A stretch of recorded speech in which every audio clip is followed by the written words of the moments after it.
Kailangan natin ng bowl. Okay? Mag-separate natin siya. Okay? Then, lime juice or lemon, much better kung lemon. Pero ito, yung cordial lime juice, okay na siyang gamitin dito sa pink lady. Okay? Nga lang, makaka-apekto siya dun sa magiging kulay ng cocktail natin. Okay? Kasi may green siya. Tapos maghahalo yung bread. Okay? Which is yung ating grenadine. Hindi na siya pink, sir. Hindi na siya pink lady.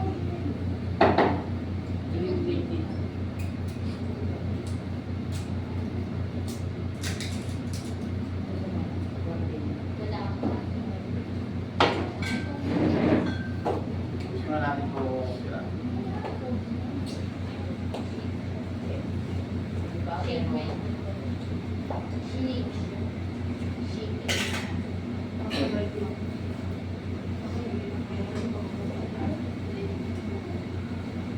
Okay.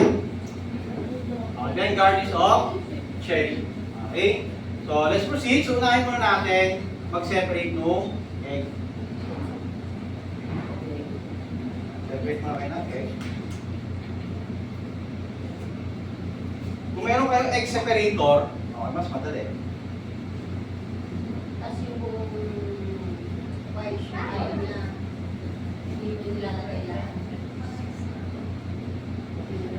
Maganda pag yung itlog nakalagay sa refrigerator. No? So ito, meron siya egg white. Okay, then shaken method. Okay, so hindi mo pag shaken method, hindi nyo lagi lalagyan ng ice muna to, ha? Maglalagay lang tayo ng ice pag mixing, glass yung gamit natin, okay, pag stir.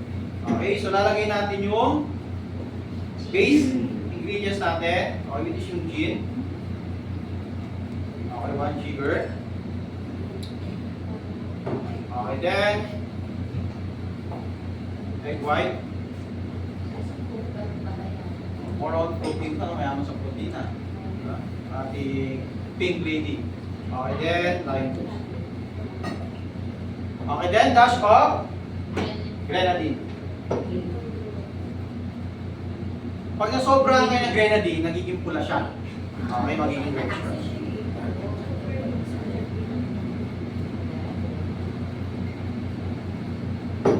Okay, saan natin ito natin?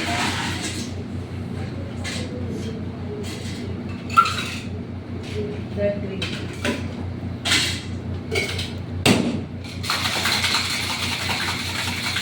Kalimete ako talaga yung tawag ko. Ito yung shakers nyo. Kasi pag hindi nyo na hindi na mabuti, nakaka-apekto sa ating egg white. Okay, kaya kailangan shake siya ng mabuti.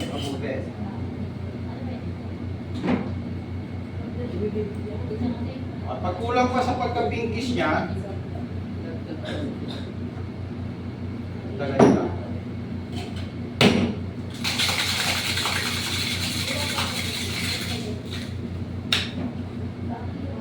Hindi nag-steroid before, no?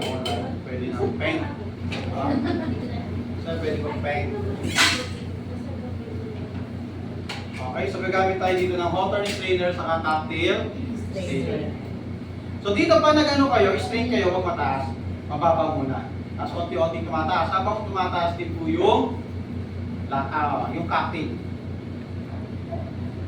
Para hindi mag-vapors.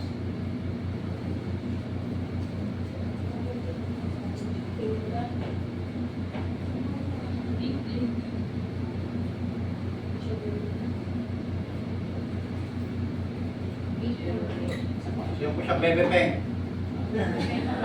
Bebe-peng. Okay, then garnish of cherry.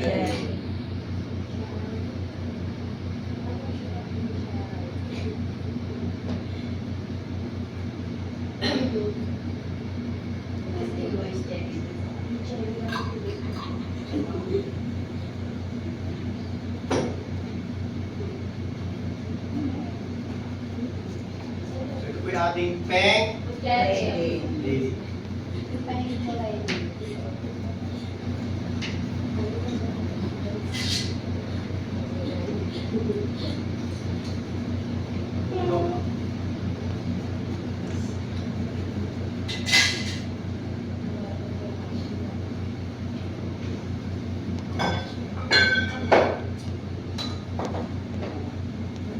Okay, so next natin.